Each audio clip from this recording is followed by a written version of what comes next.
broadcast network, AfterBuzz TV. Over 20 million weekly downloads in over 150 countries, and your number one source for after-show entertainment.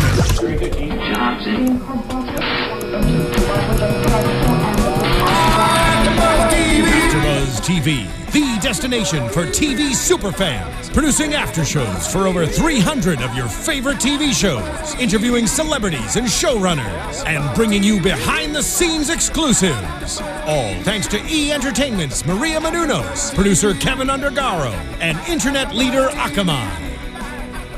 Now, let the buzz begin! You might be wondering why we're starting with Bull Dempsey's music, and we'll let you know a little bit later in the show, but welcome to NXT for the first time ever on, well, today's Thursday, so it's still a Thursday show, but NXT premiered on Wednesday. At 5 o'clock. So we're going to be going a little bit earlier on Thursdays now as sort of a lead-in for SmackDown. Welcome to the show. I am the Internet Soapbox Mark, joined as always by no, you're not the Internet's, you're the Rail Yard's True Hobo. I'm the Wrestling Rings Hobo. There you go. That's true. Yeah, you got Harriet back. Back. Yeah, well. Yeah, you found her back. I defended her on Sunday, and that went quite well. Who'd you fight? I fought Willie Mack again. Wow. Okay, you must be tired. It was hard hitting. I'm sure. Let me just say that. I had my moments in there where I thought maybe I can't pull this out. He did a beautiful moonsault. Oh, yeah? One of the most beautiful moonsaults I think I'd ever seen as I was laying on the ground going, wow, that's pretty. I was going to say, how did that look taking it? Yeah, well, I mean, you could see him. He glided through the air, and the impact almost sent my stomach through my mouth. Gross. Yeah, absolutely I almost disgusting. Pooped. Did he pull? Almost pooped in the ring. I was gonna ask if he Quasimodo'd you. Quasimodo'd me. Yeah, did you ring your bell? He did ring my bell. I'm sorry. That's all right. Well, we're gonna talk about wrestling. That's good. Let's talk some more, because I don't know if I'm very good at it right now. This would be good practice. Good. We're gonna practice talking for a bit. Kathy Kelly is not joining us this week. Today was the announcement for the Oscars, and there was an NBC press day, and she's covering beautiful people's stuff. Yeah, no, we're here doing the hot show. Right. I'm sorry, the hot mess show for NXT. Hot mess. Yeah. Mess. So let's get started with well. First of all, there were some issues last night. There were some network problems for a lot of people. I checked the WWE Reddit, and a lot of people were having trouble, which is a problem when you have some debuts happening. Yeah. I eventually did get a chance to see the show. You could only watch it on mobile. I couldn't watch it. I only attempted to watch it on mobile. Okay. I didn't even have anything else to watch it on. And I've got I tried desktop, didn't work for a couple hours. I got consoles, didn't work. Ended up using mobile finally, and after many errors, many problems, it ended up happening. So hopefully, there's a rumor that it's something to do with now that the UK is on the network, everything uses the same link, and they're trying to get everything together. But it's just flooded. Yeah. It's unfortunate. Stretched too thin. We're going back to the early days of the network again. We had Renee Young, Rich Brennan, and Alex Riley on the mic. Solid. They were good on commentary this week. Very good. They really were. One of my favorite things, which we'll get into right away, for the Tyson Kidd and Finn Balor match was Rich Brennan. This whole night, Rich Brennan proved that he's done his research. He's calling moves wonderfully, and this is another show that exemplified why NXT is better at commentary most of the time than the main roster. Well, then they're more focused. You can't argue with the fact that they are absolutely engaged on what's happening in ring as it is happening. They're not trying to hawk anything else, be it the network, be it the app, be it the match, be it Raw, be it anything else. They're focused on in-ring action. And Rich Brennan, we've had a bit of a rough time with Rich. He's had his ups, he's had his downs, but this week was definitely an up for Rich. He took the opportunity to better himself, and he did, and much kudos to him.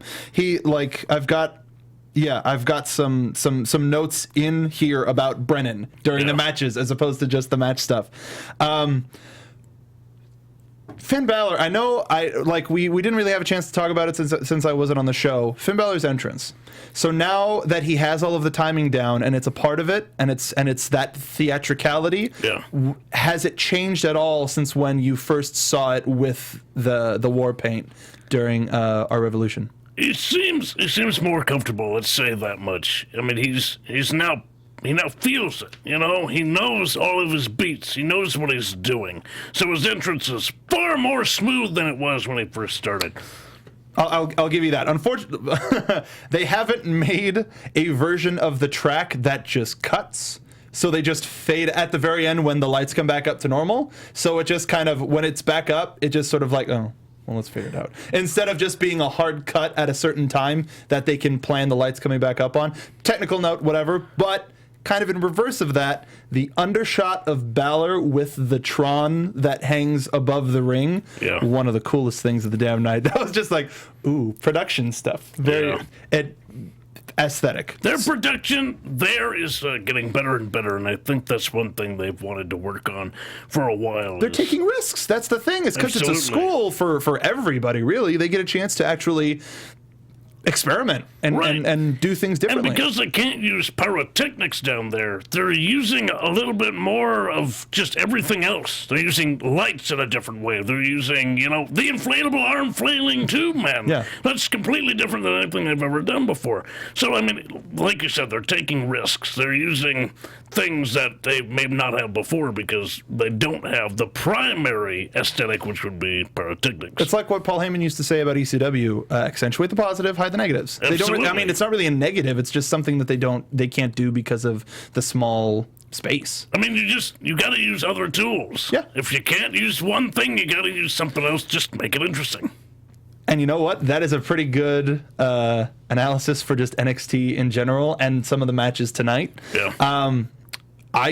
Initially, the majority of the show was network special quality. With Kid and Balor, didn't know how the match was going to go either way. It started out like a gunshot. Front drop kick, goes for the corner stop, the top rope stomp, misses, unfortunately. And then just hard corner chops. He's just on it. The corner drop kick, but Kid escapes and just shot. That's the beginning of the match. Was not Let's quite keep sure. going. Was not quite sure what to expect. No, not at all. And was caught tremendously off guard. Showed it quite well. Kid got back into power.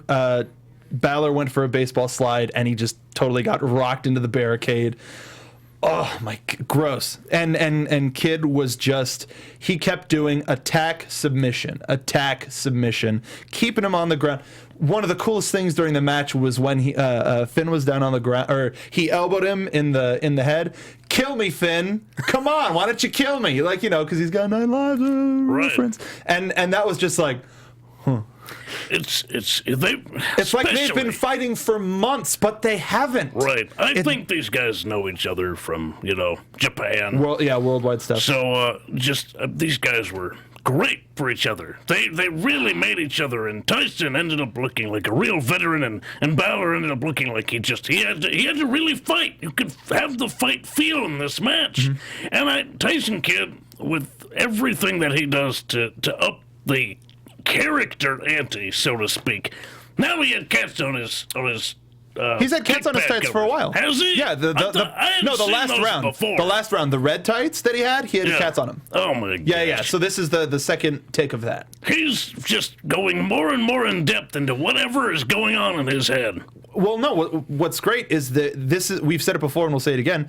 They're putting Total Divas into the show in a way that doesn't take away from the show. Right. So it makes you wonder, how much does he love his cats? Like you want to see at least the bits where TJ is hanging out with the cats and how that affects him and Natty's relationship. Like that's one of the only ways that they're making it really effective, because all of the other stuff isn't really standing out on the main roster shows. Whereas this as well as they're doing it now in NXT and with the tag team, now that he's involved in the tag team with Cesaro. Best name ever, by the way. It's getting more time, and Tyson's getting more time, which is great because he's always been one of those guys that's a great worker, can hold his own in the ring, and all of his time at NXT, and now on the higher scale, people who know Cesaro are paying attention. Why is Tyson Kidd in attack? Oh, that's why. Yeah.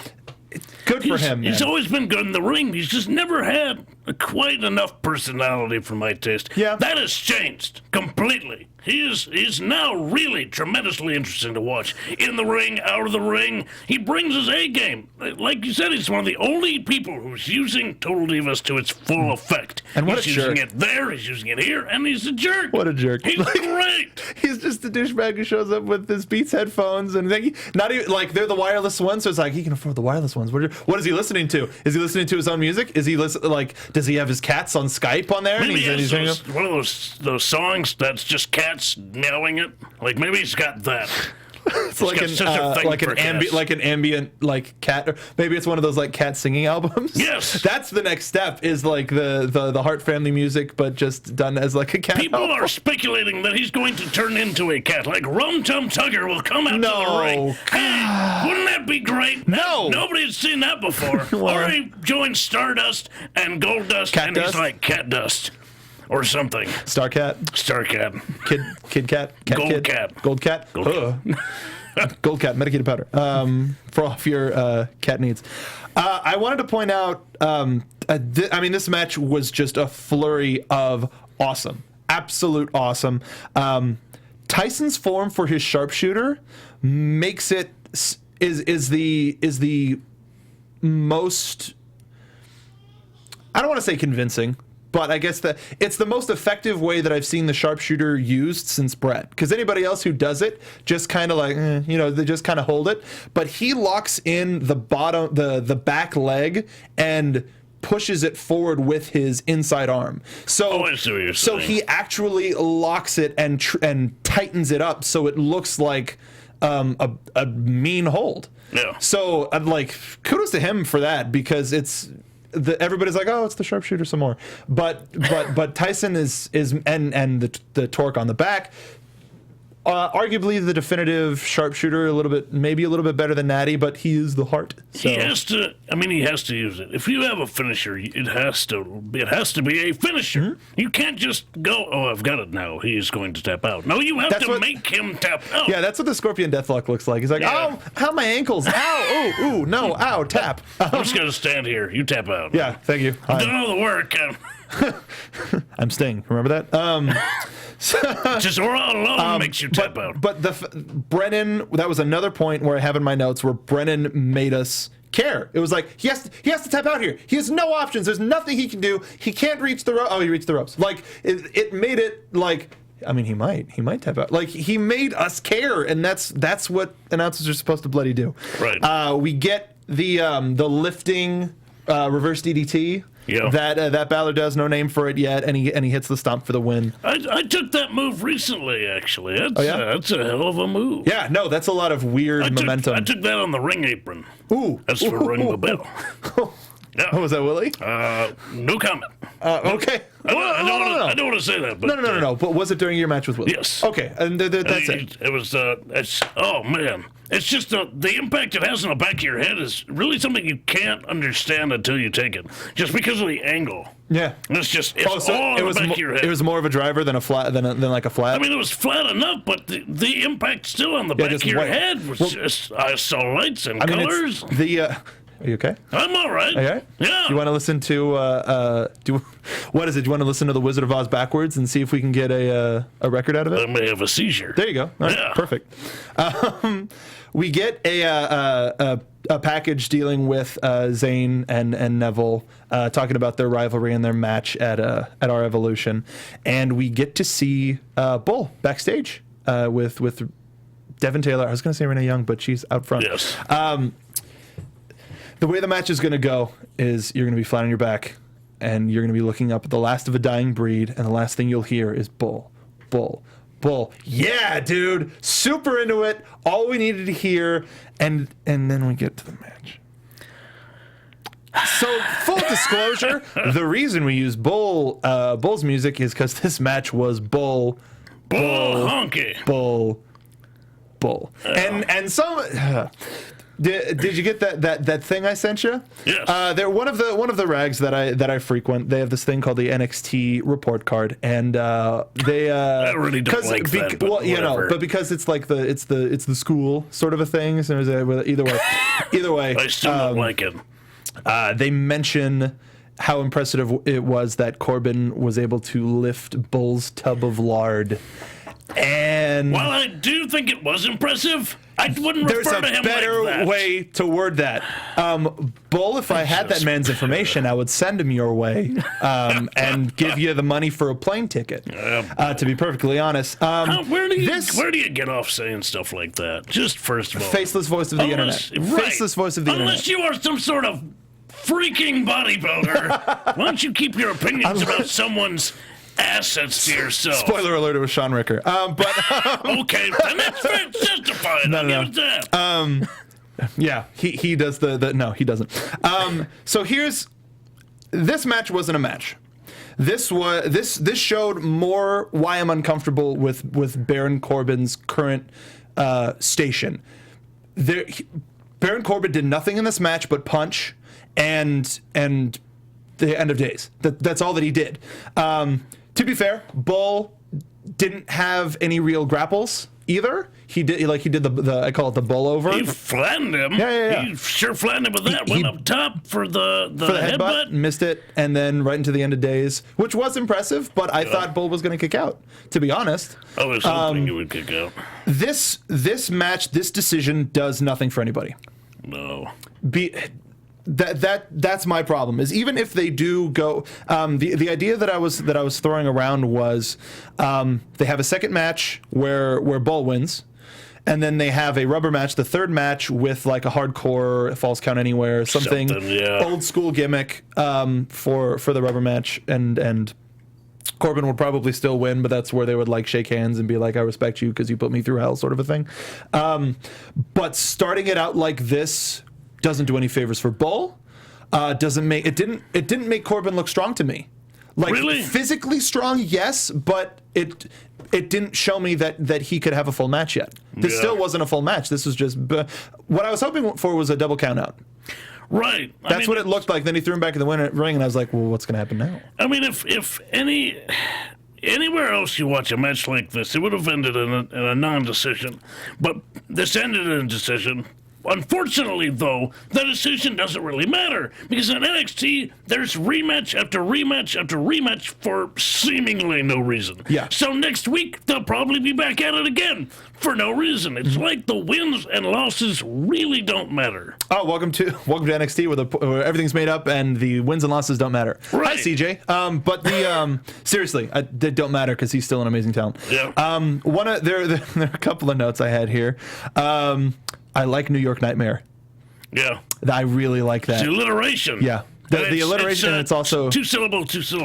New York Nightmare. Like if that was Renee, or if that was Renee, awesome. If that was somebody else, either way, awesome. And then it was immediately taken away by the fact that he lost. It's like New York Nightmare. He's gonna test. Oh, he lost. Okay. Yeah. This felt like Zod versus Superman in Superman. What was the new movie? Man of Steel. In the new Man of Steel. Except I wanted to be one of the people in the buildings. Got a lot from Steven on that one. That was pretty good. There no reason. You have the build that you have, and it's a non-match. I like to think that they have a plan, that they know where they're going. I just wish I don't know. Because right now I don't want to just go, oh, this is terrible, this is awful. Here's the thing. More. I want more too. But if the end result of this is to make Baron look strong, why have him win first? He doesn't have to win again. Right. So He's got there's nothing to lose. So then it almost makes Bull Dempsey pitiable that he lost, which shouldn't happen. No. He's a wrecking ball, right? The crowd has not been with him this entire time. They've been with Baron Corbin. So if you want to make Baron Corbin the guy that everybody cheers for and just enhance what's already naturally occurring, you make him lose, exactly. And then it'll just enhance whatever feud is going on, whether it's a feud or not. It doesn't have a feud feel now because Bull lost. The bad guy has to win. That's the thing. The bad guy has to win, and the good guy has to out wrestle the bad guy. Traditionally, or whatever. Either way, I feel like Corbin got lucky.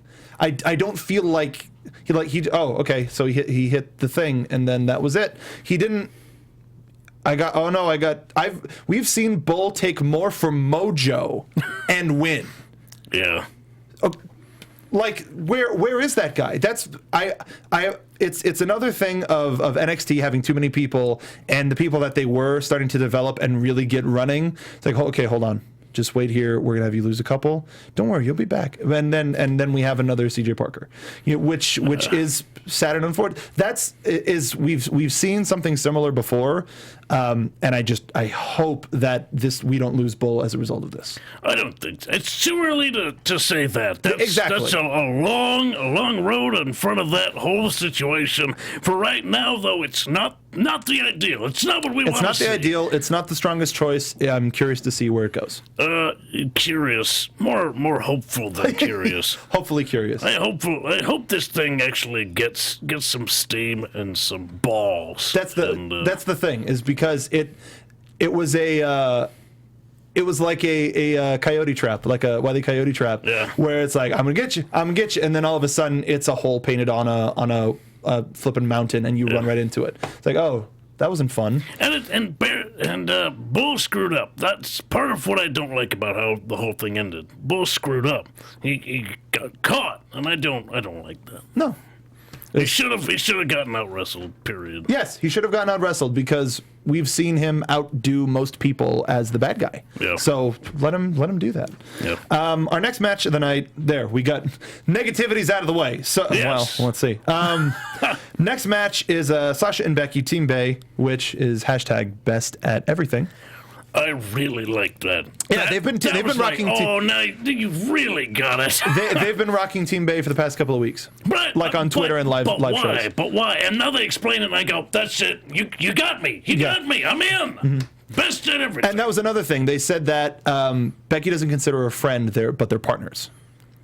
Interesting. Yeah. So they recognize that being together as Team Bay is best for both of them. Beneficial career-wise. Yeah. So and that proved to be the case tonight. Mm-hmm. And that showed that that it also shows that Becky isn't to be trusted. Neither of them are to be trusted with either of them. So that leaves it. Nobody's blindly in this. No. And then versus Charlotte and Natty. Again, Divas match, super solid. Divas. Ladies match, women's match. Yeah, no, it's Divas match. They said it. They said Hobo. They said Divas match. It's a dang Divas match. I'm not. I have selective hearing. Yeah, it's one of the best things I ever developed. Sometimes I just don't hear anything at all. At least right now you're talking pretty good. I know, it's pretty great. Yeah. I can talk, but if I don't want to hear what you have to say, I may not listen to you at all. I do like ham sandwiches. I do. So some good chain wrestling back and forth with Becky and Natty. They both looked really strong. I was sort of surprised that Becky could hold her own against Natty. Natty is quite the wrestler. Oh no, yeah, no, and it's great to see Natty back at NXT. Isn't that so weird? Like there's the heel book shirt. I'd rather be a developmental. Yeah. I want that shirt so bad. It's that terrible pun. It's like just a play on words of the worst kind. Yeah.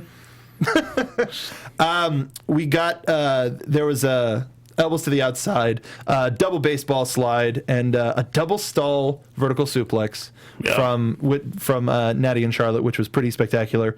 There was the lucha lift, like that. They said shades of the Lucha Dragons. Well, yeah, it wasn't quite as strong. If anybody's gonna base anybody, it should have been Natty basing Charlotte. Yeah, no, Natty's got more of a like a core for that. Stockier build. Yeah. She's built to carry weight. Yeah. Not so much Charlotte. No, okay, yeah, you saw just like get it. Yeah.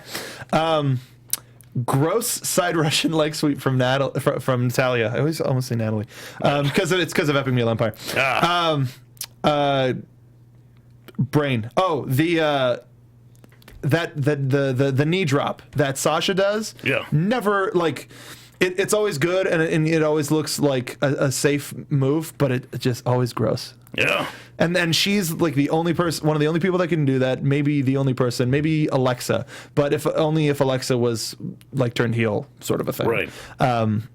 Just because she's small enough. It's great to see people do moves that are absolutely convincing, and that's the whole point of wrestling. If you're going to do something and it doesn't look good, don't do it. Yeah. Do things that make people think that something's actually happening, because that's the suspension of disbelief in a nutshell. You have to believe it's real, and I mean, to a large degree, it is. But that if you can go further, if you can get the audience into it more with the quality of something that you do, then definitely do the stronger thing. Yeah. Yeah. No, I can get you with that. Charlotte has been doing the vertical suplex to spinning neck breaker. Do you think that's a little much? I think it's a little. It's a little too fancy. Like, why would you just drop her? I mean, yeah, just drop her. She doesn't even counter. It's almost done on purpose, and I don't like it for that. Just either do it. I don't know. I'm sure there are a lot of people who like it, but I'm a simplistic guy. So why would you put somebody down and then twist them up and break their neck instead of just dropping them on their head or something? You're already in an advantageous position. If you go for the extra mile and try to do something fancy, you're going to get caught. Yeah. Just go for what's easy and what's most effective. Go for 3 more spins and an Irish whip. Why the hell not? Yeah, it's just a little too much for me. It's like, oh, just do it. I mean, the crowd gets into it. It's now sort of a signature for her, and it's she does it well. Yeah. She does it well. She does. Yeah. And but I she think sells doing it every match, I don't think that's no. Because it should look like a counter and not like it's an intentional move altogether. It should look like a counter. Like, even if her opponent dropped, created some space, and then she grabbed her and did the double spin and the neck breaker, then it would look better than just setting her down and then spinning and then doing the That's the thing. You can switch it up. You can do the vertical, then they escape, then you do the first spin, then they spin back, then you spin back and go down. Like, right. There's a way that you can do it. You have a lot of options. Keep it interesting instead of doing it the same way, and it's getting a little formulaic for that. Yeah. Sasha hits like a ricochet neck breaker, puts her against the ropes, and spinning neck breaker. Yeah, that was a straight jacket neck breaker. Straight jacket neck breaker. Yeah. But off the rope. Gets a little bit of the handful of the tights and gets the victory. Yeah. It's that's my girl. That's Team Bay. Yeah, dude. I've been, you know me. I've been Team Banks since I flipping started on this damn show. Yeah, things Win are if you still can, looking lose up. if you must, but always cheat. Oh yeah. Oh yeah. I love Eddie Guerrero. And a definitive "I won" sort of like that was the best flippant thing. Just like not even like out of disbelief, but just out of pure like I did it. Like it came from a real place. Almost like a screw you. I won. yeah. I showed you I could do it. Yeah. Like that was it. Call your daddy, ask him how it feels like to win. Like man, it's crazy. Okay, the main event of the night. We've got gifted with the rematch of Adrian Neville versus Sami Zayn for the NXT title. Really like Sami's Neutron vid with the title and his logo in it. Yeah, that's just like, oh, he's the champion, I guess. Like that. It's. I mean, I was gonna say it's subtle. It's not subtle, but it's. I like it. Like, give that extra little bit to make that, oh, you won the championship? Here, we're gonna make it a part of your whole thing. I mean, Sami doesn't really have a video anyway. Right. He's just got like trippy visuals, but it was weird seeing him come out to the ring with the belt. I have to say that right away. It's not that I didn't realize that he won it. Of course he won it, but he's sort of in that phase where he has to incorporate it into who he is. And he did. You have to really get used to it. But that's the thing, because he came out and it looked really loose, and I was like, oh, he's going to lose it. And then when he came into the ring, he spun, pulled it off, and held it up all in the same move. And I was like, okay, he practiced that. Right. Yeah. You practice that at home in the mirror, and you don't tell anybody when you come. They're like, oh, wow, did you just do that right now? Yeah, I did. I was right now. I wasn't doing this at home when nobody was watching in my underwear. Why did it have to be in his underwear? Because you want that. Is that a general you or you? Maybe. Like Soulja Boy's best friend. So, yes. Okay. That's a really dumb joke. So there's just pure madness. arm drags and reversals and like a back body drop into like reversal into the huge head scissors. Just flip like. How? Where are we going with this match? They had a match a couple weeks ago, and this match was a completely different match. Because the whole dynamics changed. Yep. Now that Sami Zayn has the gold, the whole dynamic of the match changes. Now he has to work in a different way.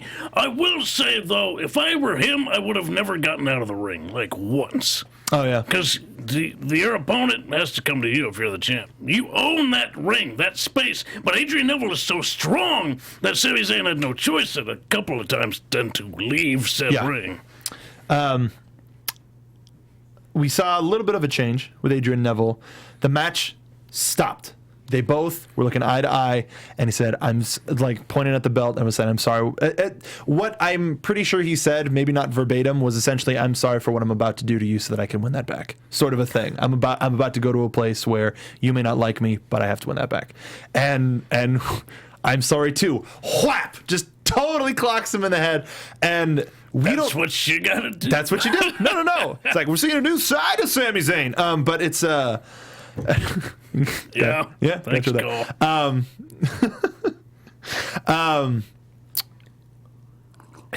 Thank you. No, gross. Yeah. Hey. Dead air. Dead air. Well, when you strike your opponent like that, especially after doing all this fancy stuff, there's a point at which you're done with all of the fanciness and all of the, we're back and forth. Screw that. I'm gonna punch you in the face. I'm done playing around now. Screw that. I'm gonna punch you in the face. Is that gonna be your epitaph? Rules are great, but you gotta break them in order to actually accomplish something sometimes. Seeing some heel hobo, I'm just saying. Okay. We rarely get breaks in a match like this where we get a chance to see story develop in like actual quote unquote dialogue. Like you don't see that very often. You see that at the top of the match, and then they let their actions do the talking. And this was more than welcome. Like, this was something between these two guys that you would expect. You don't want to see this with every match. You don't want to see this all the time with the same guys even. But it felt totally natural. It was a spot. It was like, hold on. Okay, changing gears, and then it was a completely different match. I mean, I've had to do that exact same thing on more than one occasion. Mm-hmm. It's like we're not getting anywhere. We're not getting anywhere just being even. And they were almost completely even. And at some point, you just have to see who's got the stronger jaw. or top of the head, as it were. Yep. Nev ended up being in control. Zayn hit a crossbody, but then Neville hit a Snapdragon Rana. Damn. Just from standing. Like, he didn't have any momentum, just jumped on his head and gave him a Dragon Rana in the ring. Pulled Zayn. Holy crap. If Zayn's body didn't follow, his head would have popped off like a champagne cork. Seriously. I tried going for the red arrow, but Zayn was like, no, can't stop it. Tried going for the blue thunder bomb. Nope. Had to work for that thunder bomb. He really did. Nev ended up going for a kick, spun around, caught blue thunder bomb, 2 count. 2 German suplexes, sets up for the half Nelson suplex. Gets reversed, jumps into an electric chair position. So Nev is sitting on Zayn's shoulders, and we get another Hurricane Rana. Another Dragon Rana. That was a Dragon Rana. Worse than the first. Definitely. In my opinion. Yeah. He just, I'll give you that one. Zayn didn't quite get over as much this time, so the back of his head took a lot of that punishment, which, he was able to kick out, but after that, he was not able to get to his feet. No. Now, Neville... I'm wondering if that wasn't calculated, because he was talking to the ref, but as soon as Neville put his hands on him, he's just dead weight. I think he was playing a little bit of possum. Getting a little extra time. Exactly. Get his wits together, because it was devastating, but I think he was overselling it so he could take time to get an advantage. That makes sense. I can see that. It's been an issue in the past for Sami, so using that, even in a match against Neville, it's not necessarily a heel thing. You know? No, it's calculated. Yeah, it's calculated. It's getting an extra chance to rest. He wanted this. He wanted to hold on to this title, and did what he had to without necessarily breaking any rules or doing any sort of, personal foul type stuff to do that. And he didn't sound any sort of disconnected when the ref was asking him if he wanted to continue. And he's like, don't stop the match. Don't stop. Like, he sounded, like, winded, but he didn't say, Okay, well, yeah, I can see that. I mean, you can't necessarily judge somebody by what they say. It is in the actions. Because when you're knocked out, your body keeps going. And you act as completely normal as you would normally in some instances, maybe a little slower. But some people, it's impossible to tell whether or not they're knocked out. Okay, I can see that. Zayn ends up hitting the facebuster, tries going for the Koji clutch, but it was a little bit slow on the uptake. Nev rolls out, ends up hitting the half Nelson, goes for the haluva kick, miss. Huge. Oh, God, this was mean. This was bad. Okay, so he goes, Neville escapes out of the ring. Zayn runs around and looks like he's setting up for the through the turnbuckles diving DDT, and gets super kicked just right in the mouth. Clock. And you see them both, his face and the boot meet at the same time and stop. It's like both just stopped their momentum, and Zayn was just hung up on the ropes for a bit, and the ref was like, dude, come here. And just, that was gross. So dead weight in the ring. Nev goes for the red arrow, ends up missing it. Zayn goes for the haluva kick, ends up missing it. Neville rolls up with a beautiful bridge, super tight, under any. It's a beautiful O'Connor roll. And to be perfectly honest, after that super kick, I was like, anything can happen now. Really? This match, these guys can make me believe, like, it may be one time where I just doubt myself a tiny bit, and I go, they wouldn't have Sammy lose this quick, would they? Like that's the thing is they put you in that spot, and then your rational brain comes back and goes, no, that's stupid. No, shut up. Right. But it's still that one question that you get every now and again. You never know. That's the beauty of wrestling done right, is you really don't know what's going to happen. Yeah. We're going to talk about the Royal Rumble too soon. Not today, but no, not today. So, well, not on this program. Oh, spoiler. But after the roll up, Zayn hits the sploder, the haluva kick, and gets the win. Jeez, what a match! Like, it wasn't as taxing as the one at our Evolution. Like, it wasn't as just like everything in your body. It wasn't the roller coaster. No. That was a roller coaster, but this was like solid TV title match. Wow. Super solid TV title match that I wish we could get on Raw or SmackDown. We get from the Intercontinental Championship, but maybe not the World Heavyweight Championship. Well. Owens comes into the ring. Kevin Owens hits the power bomb. Just gross. Yeah. The toss power bomb. Did you call it? What did he toss him this time? Well, it was just like up and then back down.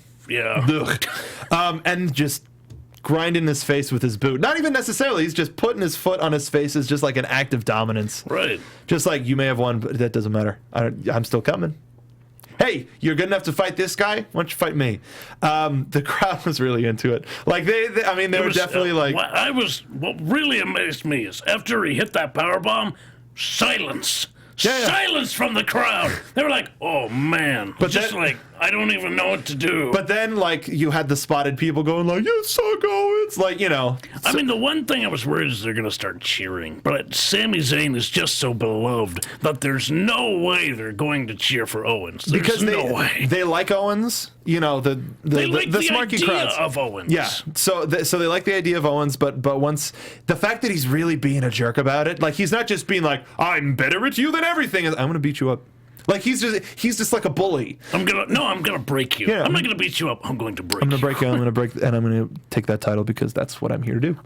He doesn't even seem to want the title. No, he just wants to simply want Sami Zayn gone. Yeah, that's what he wants. He's not even in a title because he's picture. The top. Well, I mean, arguably. He just got here. He's not even fast tracked for the title. He just wants Zayn. That's all. He doesn't care about the title. That would be if he won matches and just like gave the belt back, like that would be even more of an underdog thing for Sami. He's just like, then why do I even have it? Like, this isn't like, and then it's just existential crisis. Owens would just throw it away and like punch him in the mouth. Or no, like, here, hold this, punch through the title, just like fist through the X. Except for Corbin and Bull, which we hope goes somewhere. That's it. I may have done my Smarky complaining, but ultimately I like both guys. We've seen Corbin really perform before he got the lone wolf gimmick, and I love Bull. We both love Bull Dempsey There's something about him, and I know a lot of people aren't too hot on him. Which is Bull. But there's just something about this guy. Seriously, you know? He's not pretty. He's just this. He's like a machine in there. He literally is the last of a dying breed. When in a world where everybody's so flippin' chiseled, except for Rusev, who's barrel chested, but he's sort huge. of like an old worldly thing. Right. When you get a guy who just looks like a tough guy, he's strong and he's a big dude. He may have like the deep U flippin' tights. That doesn't mean anything. He's in a singlet only because he's in a ring. You know, if he were in any other situation, in a bar or in any other thing, he would look just as much as he would fit in there. I'm gonna do a time capsule thing real quick before we end the show.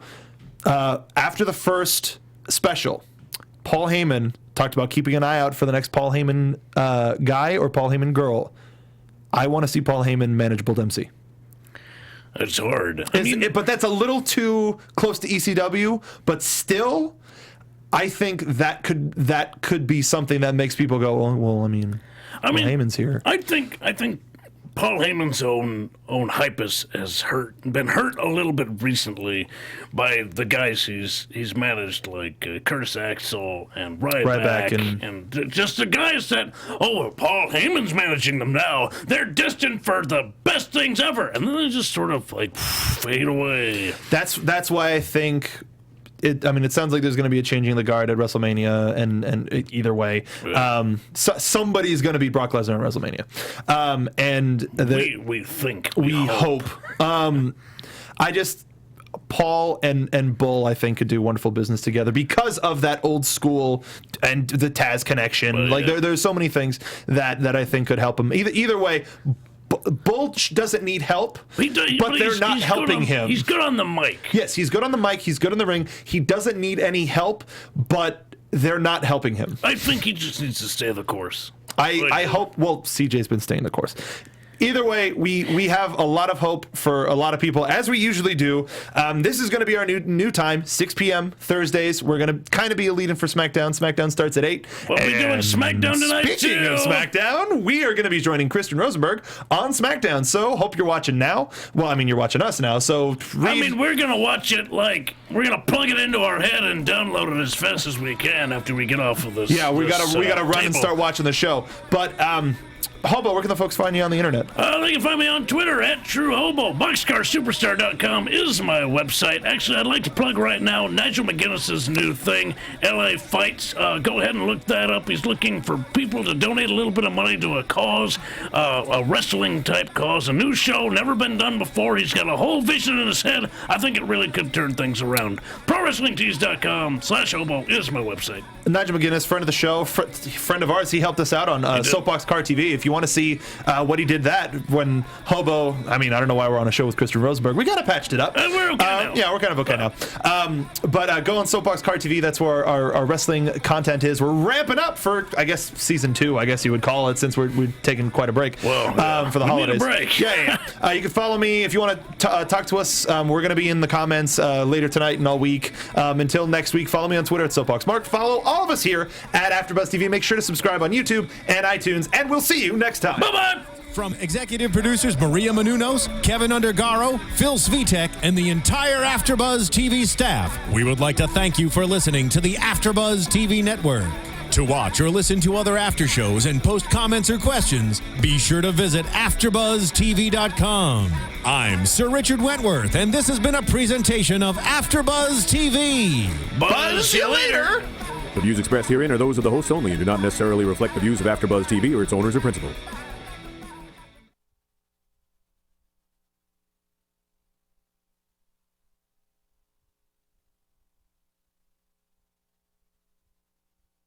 Willie tonight, mostly because I didn't want to make him sound unsafe.